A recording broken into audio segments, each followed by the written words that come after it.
Hey Droobies, Ashley and Ann here to make sure you know about our Patreon. For just $1 a month, you'll gain access to our 16 exclusive episodes deep diving every chapter of Drew's 1990 autobiography, Little Girl Lost. And currently, we're working our way through coverage of her 2015 book, Wildflower. We also share scans of full magazine features and rare photos and content from our massive Drew Barrymore archive. Plus, we snail mail Drew magazine goodies to those members at the $5 level, for those of you who also like collecting and paper like we do. Yeah. As independent podcasters, we truly appreciate the support and can't wait for you to join us. Patreon.com/HowDoYouDrew.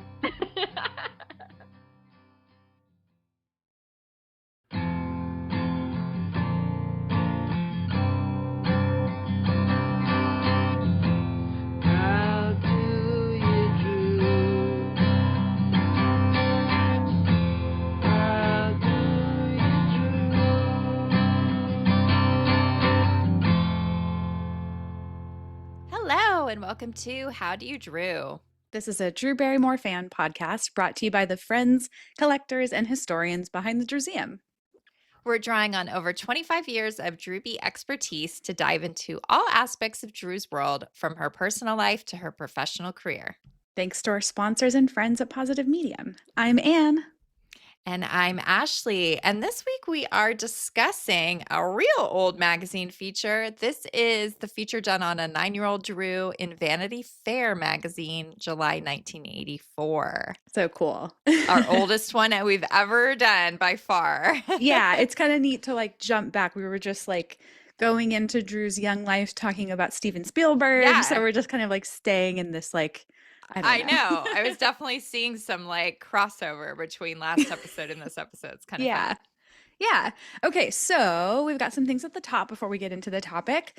One of the first things we wanted to talk about was the Lena Dunham interview from the Drew Barrymore show. So good. It was so good. You know, it's very unusual for me to watch ahead of like whatever airs on Paramount, but there was like a link that their show's Instagram did to the extended YouTube version. And I happened to have like random downtime where I was able to watch it. And I'm so glad I watched it that way. Me too. So everyone needs to watch it that way. I haven't watched the like edited version on Paramount, but why even bother? Yeah, no need. Yeah, I don't know how I think I noticed that there was a clip on like Instagram that like wasn't in the show. And I was like, okay, where's the rest? And then I went to YouTube specifically looking for it. And then I watched a couple other extended ones that were older because I was like, oh, I don't know if I ever watched this. Anyways, it was so cool. They did something really different where they didn't have an audience for this one, which I thought was so interesting. That was the third time this season. And I do wonder like if it's a scheduling thing or like what it is. But man, there were just so many very interesting moments in this one. And like I pulled 4 small little clips for our Instagram at How Do You Drew Pod that I thought like really nicely correlated to things that we talk about on the podcast and on the Patreon. Like there was like a thing about Jade, Drew's mom, that like she didn't even name her, but I was like, oh, we clocked that in Little Girl Lost, like pressure on her looking a certain way. Anyway, very cool. I mean, she's like, I don't know like what your feelings are on Lena Dunham. She's like very disliked on the internet. Very. But I always think about our Jolena. Yeah. I don't know if you remember this, but like Jolena used to do massages and she just happened to do it in LA and had a lot of celebrity clients. And she always said Lena was the #1 best, nicest person she ever worked on. So I always like take everybody's hate with a little grain of salt because I'm like, Jolena loved her. I feel like Lena Dunham, I really like her. I like her vibe, the way she like comes off as very, I don't know, like easygoing. I don't know. She seems really cool, but I kind of get why people are odd about her. I don't know. Well, she came off great in this interview. So I'm like, maybe Jolena's onto something. Yeah, it was really, really cool. Yeah, you want to talk about this next new old thing?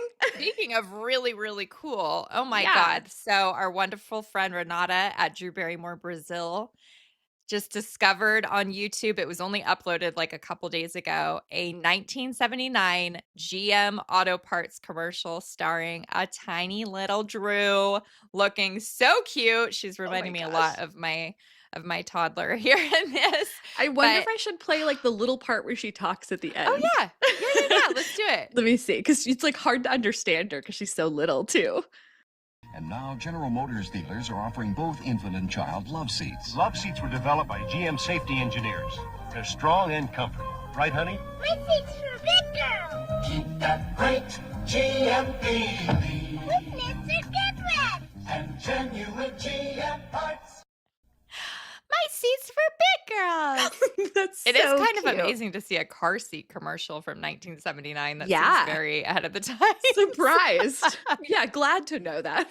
She looks exactly like she does in Altered States. You're totally correct about that. And yeah, this is crazy. It's like we've discovered a few new quote unquote commercials she did pre-ET. I counted, we're up to 8 now. And it's really neat to like have another one. Cause I always remember in Biorhythm, the MTV special from 98, one of the things that it would say on the screen was she like auditions for a shitload of commercials and books, every single one. But back then we only knew about like 3. Right. So we're it's like, neat to know more. Yeah. There's probably more hidden out there. Because it was like that was where her career was for a little while. Yeah.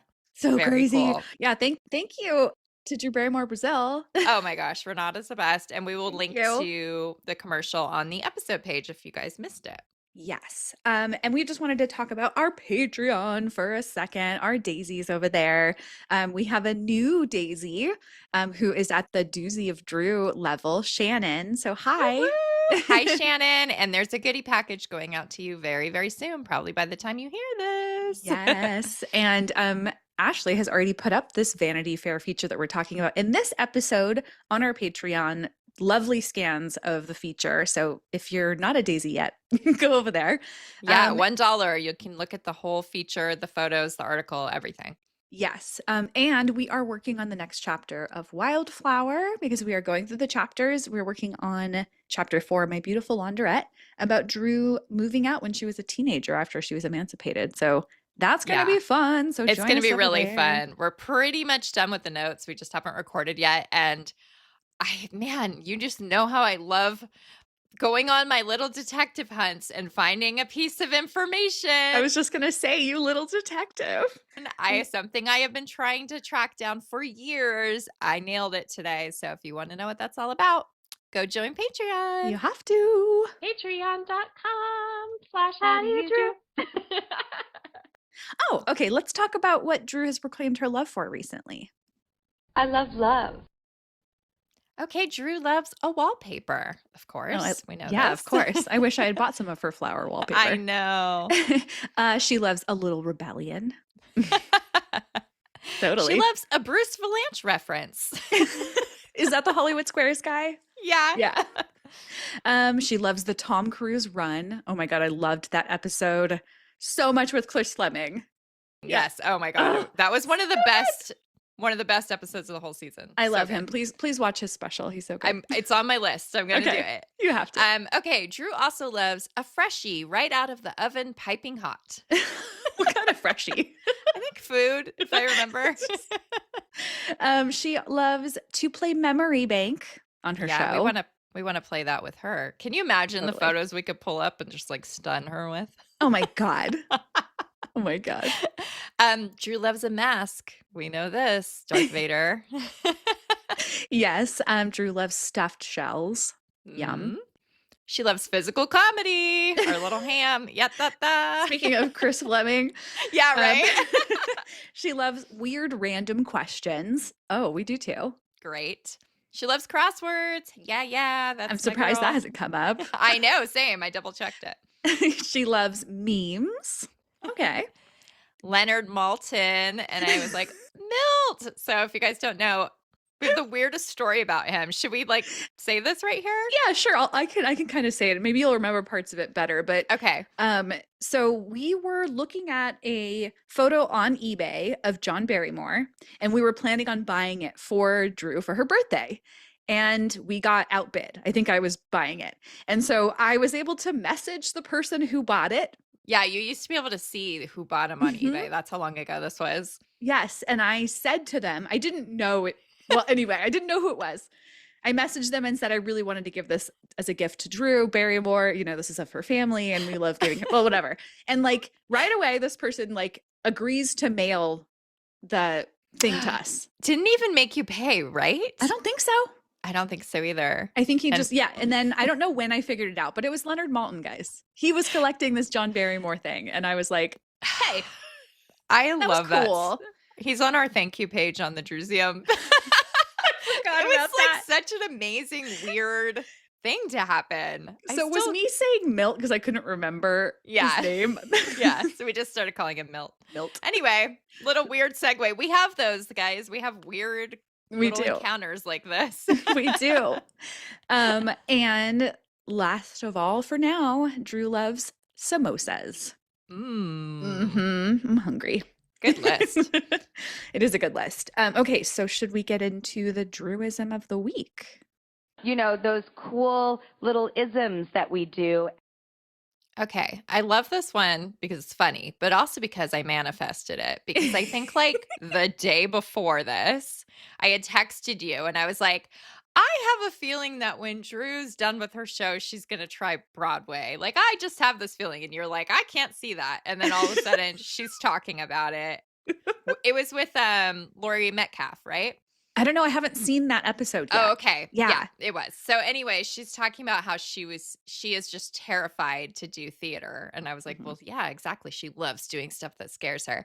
But the quote was, my family does a rotisserie turn in the grave every time because I am so scared of theater. Because she comes from this theatrical acting family. On the stage. Yes, the Barrymore Theater. Yes. And they are probably all just going, come on, girl, let's go. I love that you, like you said, you kind of manifested it. I mean, what I do. I'm very curious if that will be something that we'll see Drew doing. Oh my God, how cool would it be to see her performing? Yeah, we would just have to go. There would be no stopping us. Oh, that would be so cool. Yeah. Okay, Drew, we're ready for you to do theater. Let's talk about what's new with Drew. Here we go with the news, everybody. This girl, she just is constantly making us update our tattoos episode. So it looks like she has a new one. This is like at airtime, right? Not airtime. At the time of recording, we can't 100% verify, but it seems this way. So she has the word grace written in cursive on her left arm, right next to the word breathe. And the tattoo artist, Sarah Corey, who had done Drew's 222 tattoo last summer, she came onto the show to tattoo Zayn Malik. It was filmed way back on March 30th, but it's going to air the day after we record this. Oh, okay. You know, you guys are probably going to be like, yeah, duh, it's true. But so Zayn had said in an interview that he got Drew's name tattooed on him. He's like got tons of tattoos. Okay. And she in turn got the meaning of his name, which is Grace. And fun fact, my name Anne also means grace. I love that. So she got my name on her. That's really cool. My name means the one who comes from the ash tree meadow. Not really as lovely.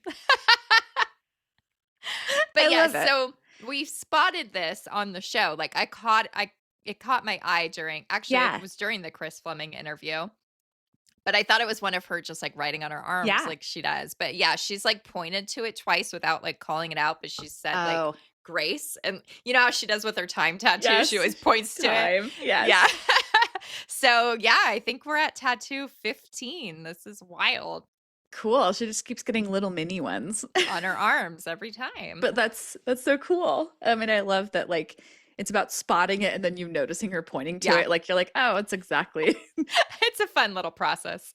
She's totally telling you without actually telling us. She's like winking at the camera. Ashley and Ann, I bet you caught this. Just kidding. Hey guys, just a quick editor's note to let you know that we have confirmed that the tattoo of the word grace is real. Drew got it on the show, like we said, with Zayn Malik. Though the tattoo artist was not Sarah for Drew, it was actually John Boy, who also did Drew's sardines tattoo and her tattoo that says time. So we wanted to just clarify a little bit that we got some more info. Enjoy the rest of the episode. Okay, I haven't sadly watched any of the newer episodes of Hollywood Squares, so I'm behind. Whoa, girl. I know, I'm behind. You've got a nice little binge session ahead of you. Yes, I try to watch them with my boyfriend, so like sometimes it's hard for us to align, and these are short, so I need to watch them. So episodes 17 through 19 have come out. So cute in every single one. I love her looks on this show. I know. Right? Gosh, again, Deb with the makeup just killing it, and Lana with the hair. So many fun looks. So good. We have some bonus round facts. Do you want me to spoil them for you? Yeah, sure. Let's go for it. All right. The first one is Drew is certified in plant-based nutrition. True or false? False. Seems like something she would do, but yeah. Her nickname for Cameron Diaz is Poo Poo. That's true, guys. Yeah, true, Poo Poo. And then, okay, credit to Hollywood Squares. This is the very first time they have officially stumped me where I did not know if this was true or false, because this is a weird one. Yeah. Drew has a 4.86 star rating on WikiFeet. That's probably true. Is it true? It's true. And I out of love 5? this picture of, I hope it's out of 5. Goodness. I love this picture of her face when they called it that it was true and it was correct. You have to put that in the episode page. She's like, well, I don't know what to say. Is it my score on WikiFeet? I didn't want to go down that road of looking it up, so I just trust it. That is so fun. Guys, Hollywood Squares. It's so fun. So funny. I'm glad I have a little binge coming ahead. Yeah, the number 19 has like so many funny people in it. You're going to just love it. Hey Droobies. We are here to tell you about our website hosts, Positive Medium, and they sponsor the podcast. We've been clients of theirs for over 10 years, and we use them for all our website needs on thedrewsium.com. Their services include customized web design, professional coding, search engine optimization and marketing, plus hosting, which has been huge for us for many years. Plus, their incredible customer service has been one of our favorite features. They've literally saved our site quite a few times, and they always help with minor troubleshooting in a matter of minutes. So whether that's coding issues or back-end questions, etc., we reach out, we get help immediately, which is just invaluable. Lucky you. To our listeners, Positive Medium is offering 25% off any managed WordPress hosting plan using our promo code DREW. That's DREW. Visit our friends over at positivemedium.com. Thank you. Okay, are we ready to get into Vanity Fair? Ooh, let's flip open the pages because I love paper. We're going back in time, guys. I guess we always are when we're doing these, but right now we're going back a little bit further. Further than we ever have before for a magazine, which is really interesting. You know, I don't know if it feels like overall there's less interest in Drew's life as a child than obviously like the 90s or something, but I find it really interesting because I think it's so telling of how she's been formed to be the person she is. There's a lot in this article that I was like, ooh. Yeah, there's some heavy like wording that we can totally extract. So yeah, but there's some fun stuff too.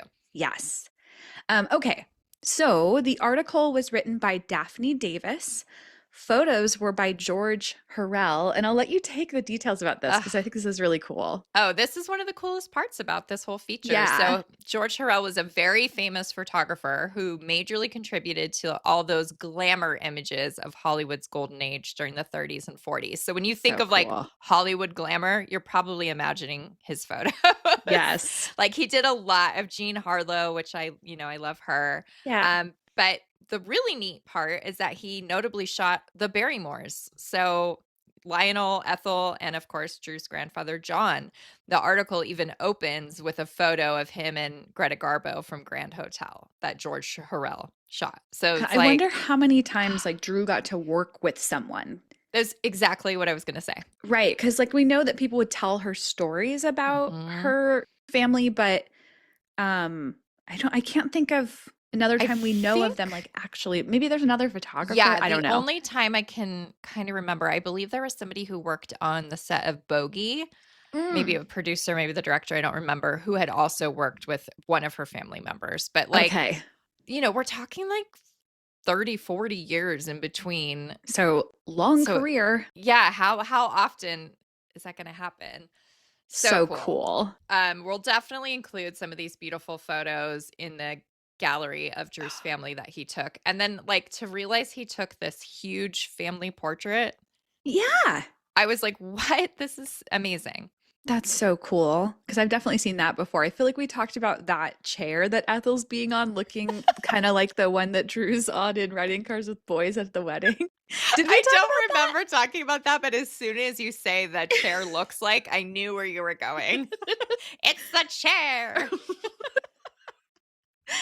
Oh my God, so cool. Okay, so a couple more details, just like kind of credits. We've got hair and makeup by Alfonso No, who notably did Charlie's Angels, Jacqueline Smith hair and makeup on a few projects. So that's kind of a fun little connection. Had to put that in there for our friend Marcus.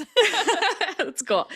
Styling by the quote, I Love Ricky, unquote team, who is Rick Castro and Michi Tomimatsu.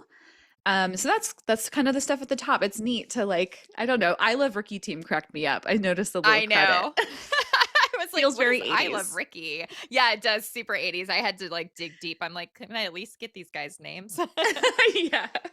It is kind of interesting where Vanity Fair magazine was at this time. I was not aware of this until I was doing the research. So it had been out of print since the Great Depression, and then was only just revived for the March 1983 issue. So it's only been back for a year and a couple of months at this point. That's wild, because I feel like it's one of those, maybe I'm thinking of like Harper's Bazaar, but I can like picture I think old I'm doing the same issues, Mhm. you know? Like, yeah. Well, there were. It Right. just stopped for a while, and it was like folded into Vogue at that time. Oh, interesting. So I like that. Yeah, and I thought this was cool. I found like a little news clipping also from 84 that was calling it the new sassy celebrity-oriented style of Vanity Fair. And it said it was basically like an upscale, sophisticated version of People magazine now. So it's like, wow, that's not where it was before. And I feel like it is still kind of that. You know, you think of like the Hollywood issues and all those. So just kind of a neat little history lesson on Vanity Fair. I like it. It's kind of fun to have those little like tidbits that are unrelated, like but related, you know? Related enough, yes. Okay, before we get into the photos, I just realized also, is this the first feature we've done where she's not on the cover of the magazine? No. Oh, we did Vogue. Vogue 93. And that might be it though. Okay. It's unusual. Yes. So this one, she is not on the cover. I don't remember what the cover is. It's like a model, and it's because it's a July issue. She's like in red, white, and blue, and she's doing like a weird pose. Oh, I can picture it now suddenly. I got it in my head when you said 4th of July. I'm such a good model. That's what it was. Exactly. That's how I knew.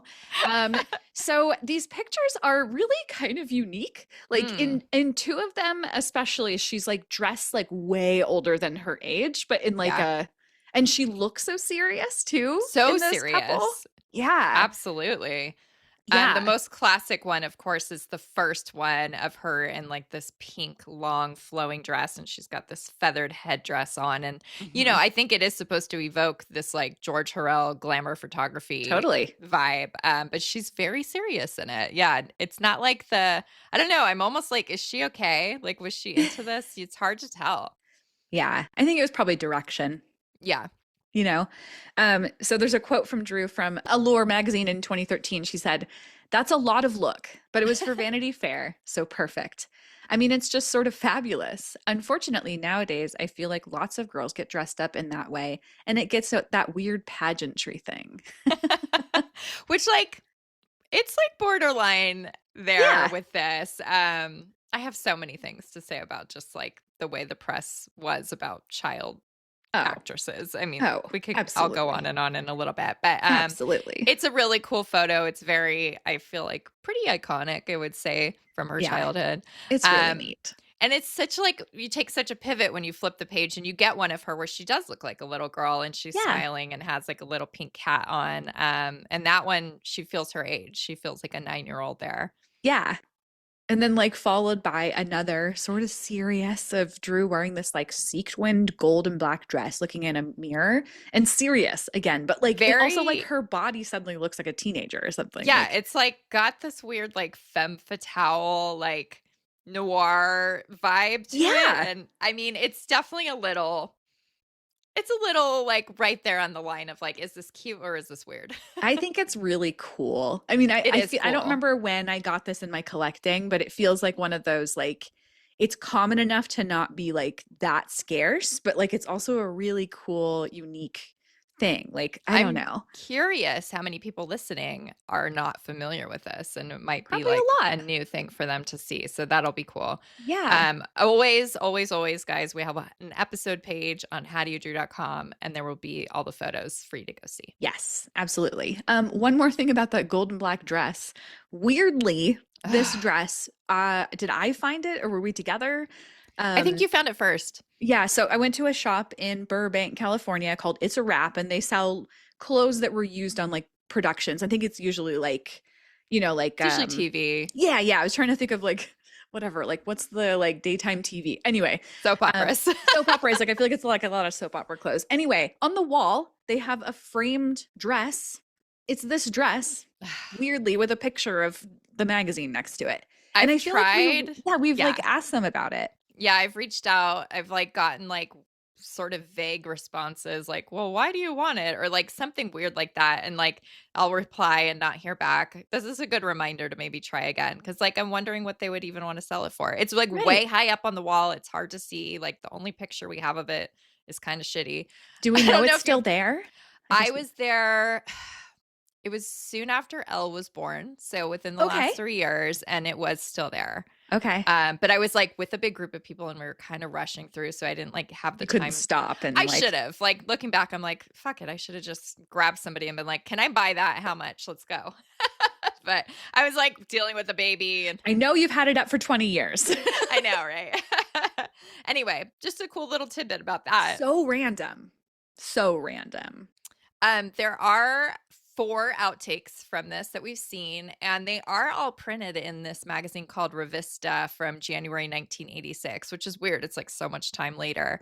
Is it like a foreign magazine? Yeah, I don't know. I don't want to get it wrong and say it what country it's from. I almost want to say Spain, but I have a copy of it, which is cool. So really cool. There are 4 pictures. The one that's like on the balcony. So it looks like this whole shoot was just done in a hotel room to me. Like the one in the mirror also looks like a hotel room. Oh, totally. Yeah. But yeah, there's one of her like on the balcony and like she's still wearing that feathered headdress and she has like a little bathing suit and like a glamorous mirror. And again, it's like, it's so cute, but it's also like, is this weird? I don't know. That one is really funny, that outtake on the balcony. Yeah. Like, it seems, I don't know, goofy. It does. In my research, I discovered that USC in their like archives has a contact sheet of negatives from this. Yeah. So I reached out to them. I emailed to see if we could like get a scan because you have to like make an appointment to view this collection. And the last time I tried this, it worked out great, but this time haven't heard anything back. So that would be incredible to see. I think you probably will. If not, maybe I can get maybe I have someone through my connections that knows a USC. That's what I was gonna say. I'm like, I should have just left it to you because you probably would have phrased it like an no. archivist. I'm sure whatever you requested. I hope that they can share it. Oh, that's so cool. Yeah, so we're trying. Yeah. But yeah, the pictures are really unique, guys. You have to check them out. Like the article's also really fun. We'll get into some fun stuff, but the photos are neat. Really neat. I mean, working with someone from that era of her family, it's just very, very special. I really hope that they like talked about her family. Yeah. You know? Well, when we play Memory Bank with Drew, we'll bring up these photos, the outtakes she hasn't seen probably ever, and we'll say, what do you remember about working with George Hurrell? There we go. Well, write it down.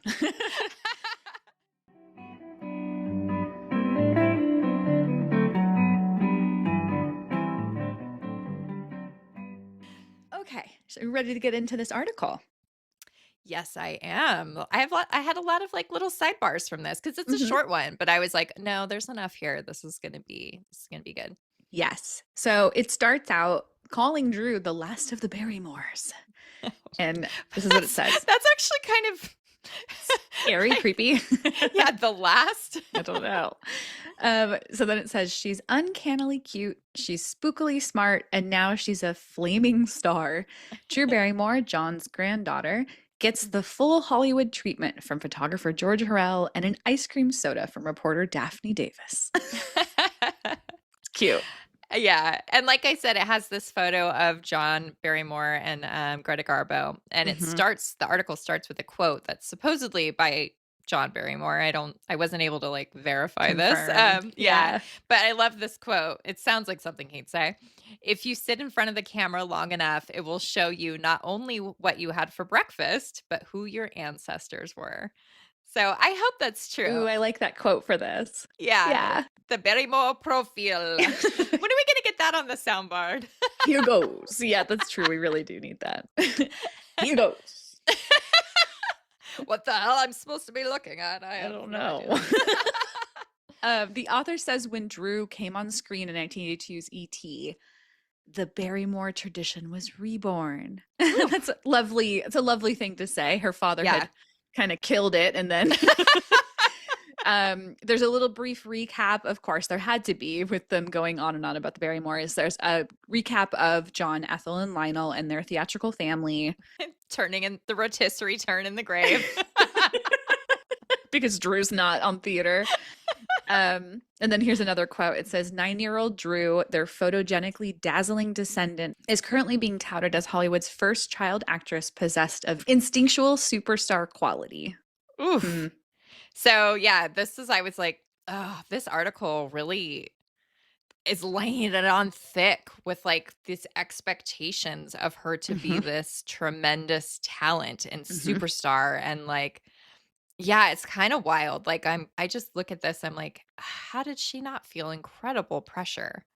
Totally. Like, you're carrying on this grand acting tradition. You're the first child actress who has ever been a superstar, which is like blatantly untrue. It's insane. But yeah, it is. You're laying it on thick is a good description. Yeah. Yeah. And it goes on to state how directors and cameramen and producers, etc., all rave about her abilities, which I'm sure is true. Yeah. And it says, and her mesmerizing gaze, which telegraphs a desire to be loved at the same time it bores holes into viewers' hearts. And again, I was just like, oh, that's so true.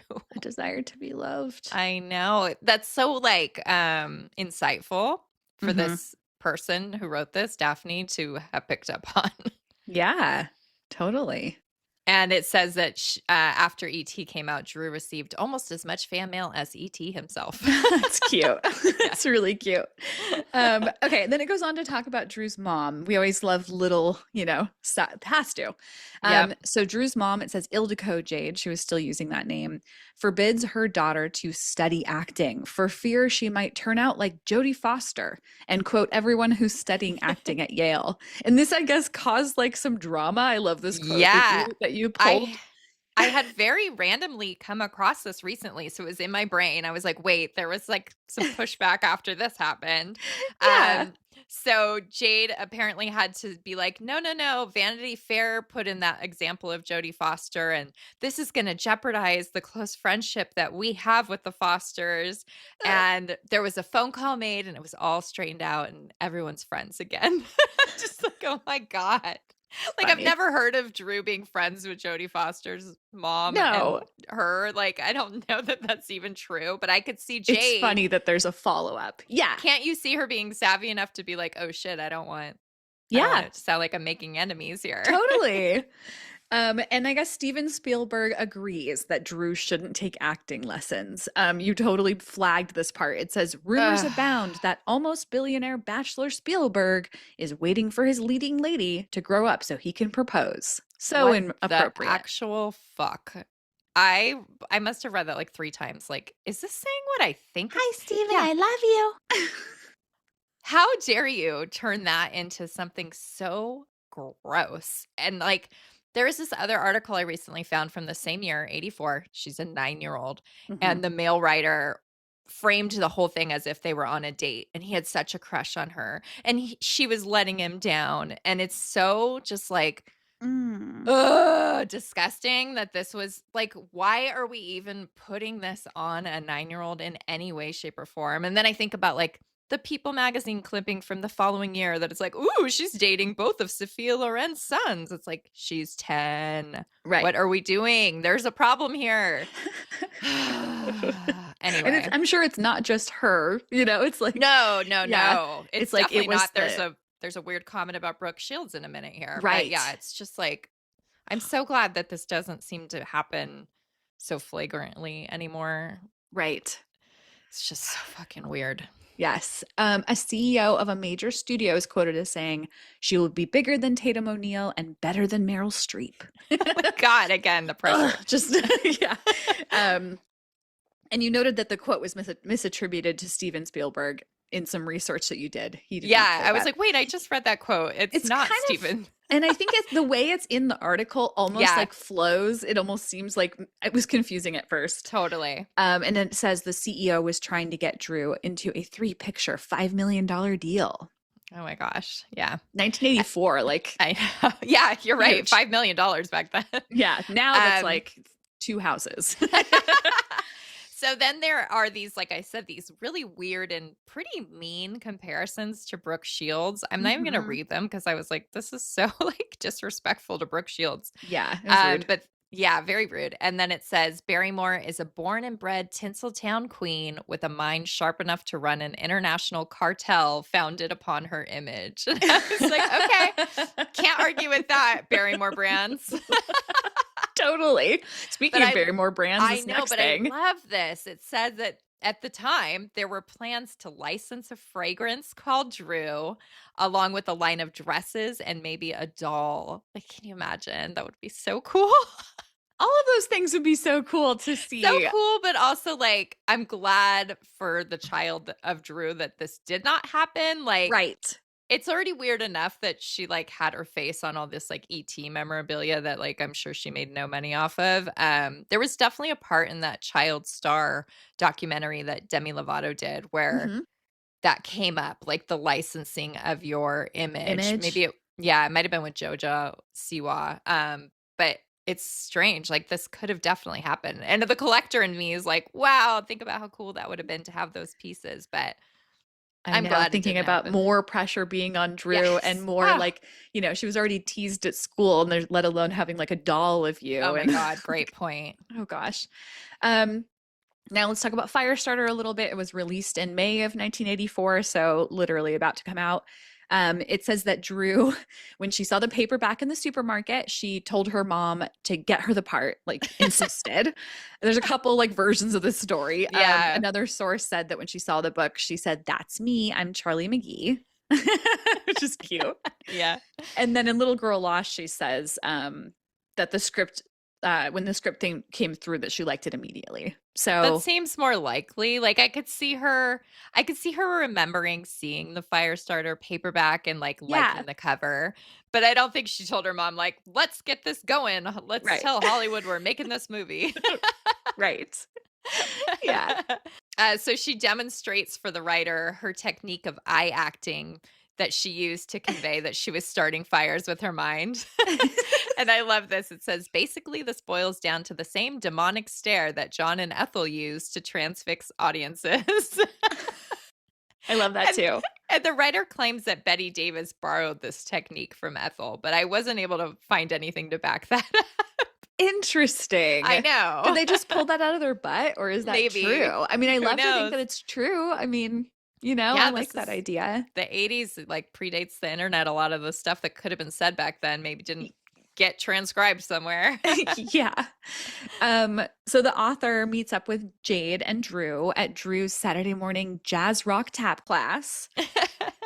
So cute. And Anthony Newley's daughter Shelby is also in the class with her.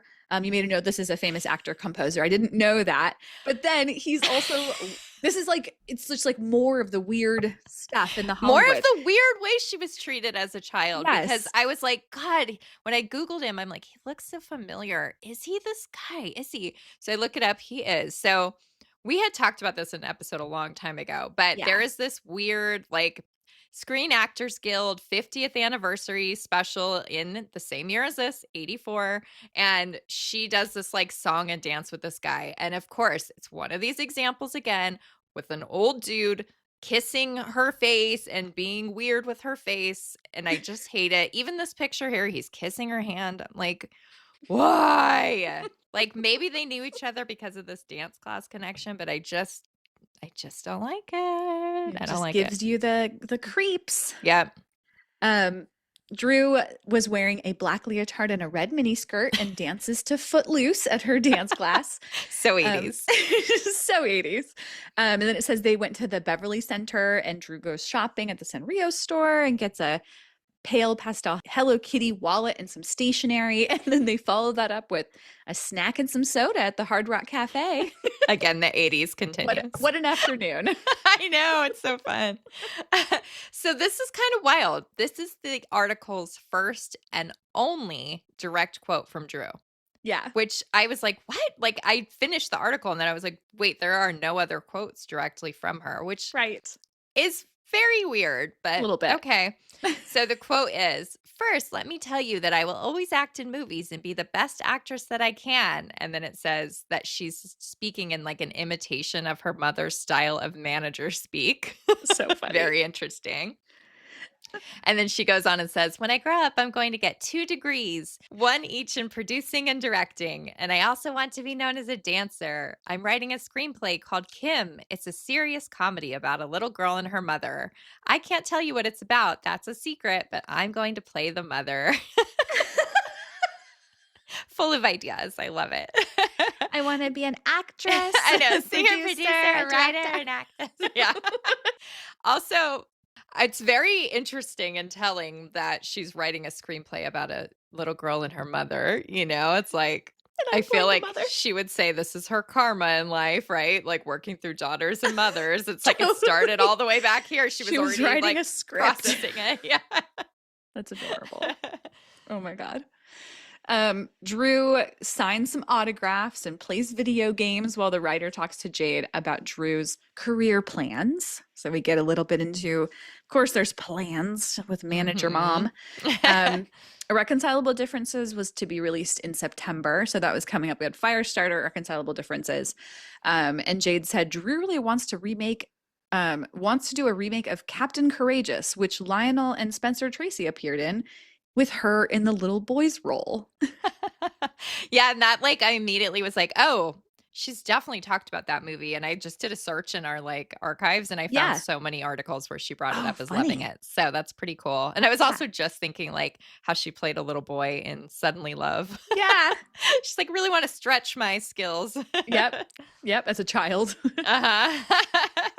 So I'm going to take this because I'm like very familiar with this. So Jade then also mentions that Drew was scheduled to shoot Alice in Wonderland in England in the fall. So this was the 1985 TV movie. It's a 2-part miniseries kind of thing produced by Irwin Allen. I don't know if you're familiar with it. I watched this all the time growing up. I love it. You'll see it on Instagram a lot in clips because it's so wacky, creepy, weird. And like those things didn't bother me as a child for some reason. Yeah. But it's like very much a part of my childhood. And I've talked about it before on here because I'm always like, oh, if Drew had done it, like my interest in her would have come about so much earlier, you know? Yeah. So weird to think about. The part of Alice was recast with Natalie Gregory, and she is only a few months younger than Drew. But the Irwin Allen, the producer, he was quoted a couple times back then as saying that he had, you know, Drew was the first choice for the part, but she had turned into a young lady and was just really too big, which is just like, and he also said, like, it was important to me that Alice be played by a youngster, not more than 8 or 9. And of course, Drew was like barely 10. So, I mean, I went and pulled a picture when production actually began, which was March 85. And she does look quite a bit older here than she had the previous year. So I see like maybe where they're coming from, but it also just like kind of breaks my heart because this is like, I mean, she just talked about this at being this age, 10 years old, and hearing like, you're too heavy, you're too old, you're not cute enough anymore. And it's like, this is probably one of those examples where she got like fired from a job because of it. It's crazy. Yeah. Like, you're too old now. Yeah. Sorry. You're old, too big. What do they call it? Your old hat. Is that what they say? Yeah. Yeah. Drew's an old hat. She wants to be an old chair, but she's an old hat. And this is like months after this article that's talking about how she's the biggest superstar in the world. You know, it's like, God, not immune to. It's so fickle. Yeah. That would have been so cool if she Yeah. had done that. But yeah, that's such a, like, again, her life would have been totally different. Yeah. Next, we head to their brand new 2-bedroom house with a pool and sauna in Sherman Oaks.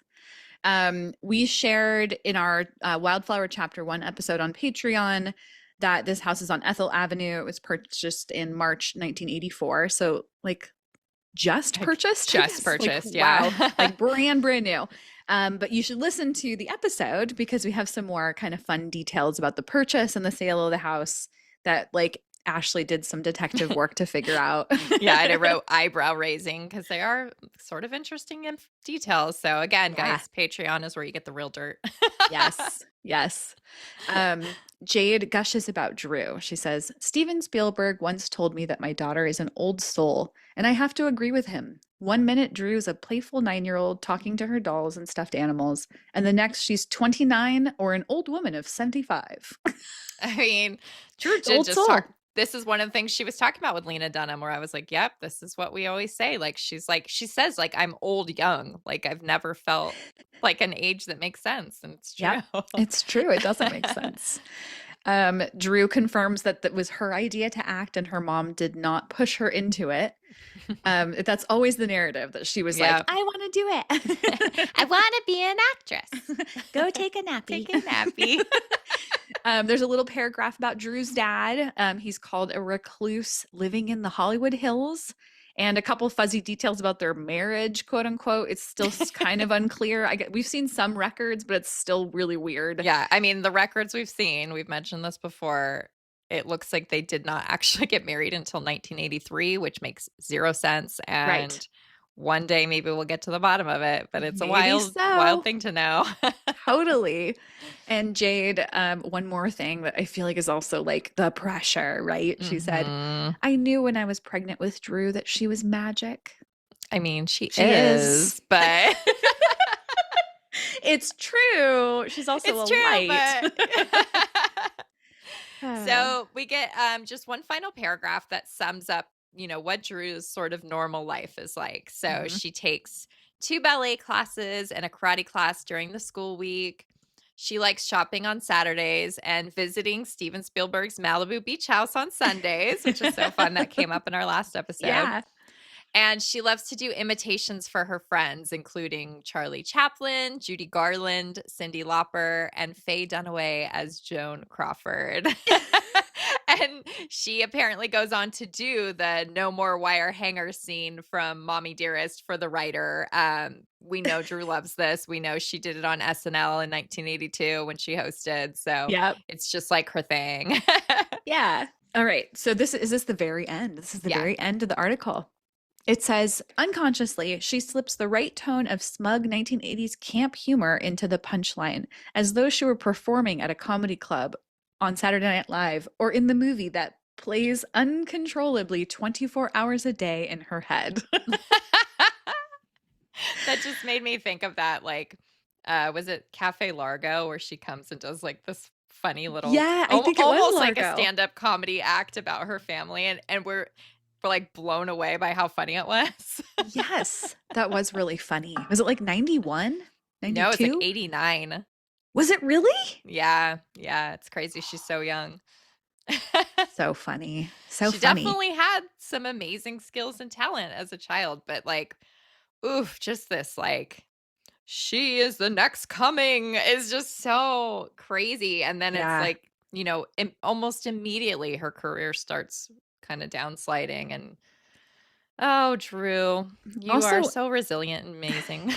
Totally. And I feel like I want us to do more older articles. This is making me want to like kind of, I don't know, see how that narrative changes. I mean, obviously, if we go to anything that's like closer to like I don't know, her having issues, those get interesting in different ways. Yeah, I've been doing not only transcribing like the physical articles that we own in our collection, but also like going onto newspapers.com and doing searches.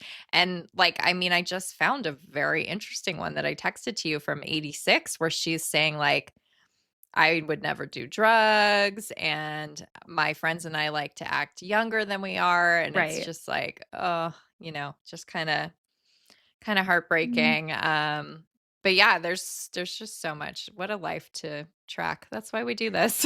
Totally. And also I was just thinking about like we were just talking about how she's like a ham. Like I forget why we were talking about like her as a little girl like coming in the room and like dancing around. And I'm like her doing like these impressions like Charlie Chaplin, all these things. It's just like everybody, like I just want everyone to be happy. Yeah, I want everyone to adore me and no pressure. No, I know. Oh, little Drew.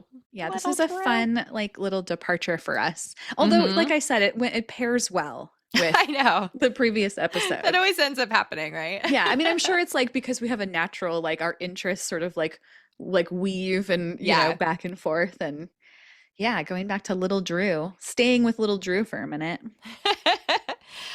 Thanks you guys. If you liked hearing like, about child Drew, which we don't do that often, leave us a message somewhere or a comment, let us know.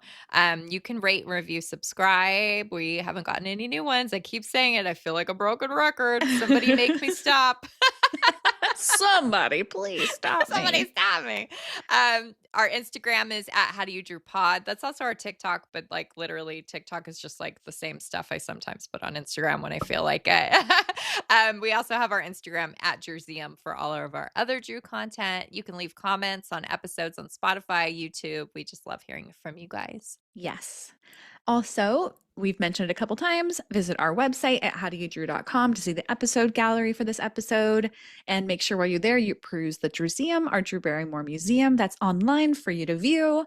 And don't forget to sign up for our Patreon. I know we've mentioned it a couple times, but we've got some fun content there already and more to come. Patreon.com/howdoyoudrew. Yeah, I feel like we're making like a concerted effort right now to really get things moving over there. Rolling. So there's a lot, guys. Like there's a lot there. If you haven't signed up yet, you can go back and get all of it, which is so cool. Yes, exactly. And another place to reach us, don't forget to send listener mail to howdoyoudrewpod@gmail.com. Oh, do I have a question to take us out? It's been a while. Oh. What's the last piece of fruit you ate? I'm laughing because they're always about food, right? I forgot because it's been so long. I bet you can guess. Do you want to guess? Is it an apple? Yep, a Granny Smith apple. Do you eat an apple every day? Pretty much. That's adorable. What about you? I feel like the last piece of fruit I ate was in a smoothie. I made a smoothie yesterday that had mango, strawberry, and banana. Oh, yeah. But I don't eat enough fruit. Yeah, I know. I could always use a little more too in my life. We have Maine blueberries in the freezer right now, which always makes me think of you. But also, I think my blueberries right now are from like Peru or something. Like, what the hell? I need to like go back to the store and be like, where are my local blueberries? Like buy local. My local store, like they literally like get it from a local farm at a certain time of the year, and it's in like a different kind of container. Oh, that's so cool. That you have Maine blueberries and I don't. What the hell? All right. Food departure and end until we go eat something. Okay, guys. Thank you for joining us, and we'll see you next Tuesday. Bye, guys. Thank you. Thank you. Bye-bye.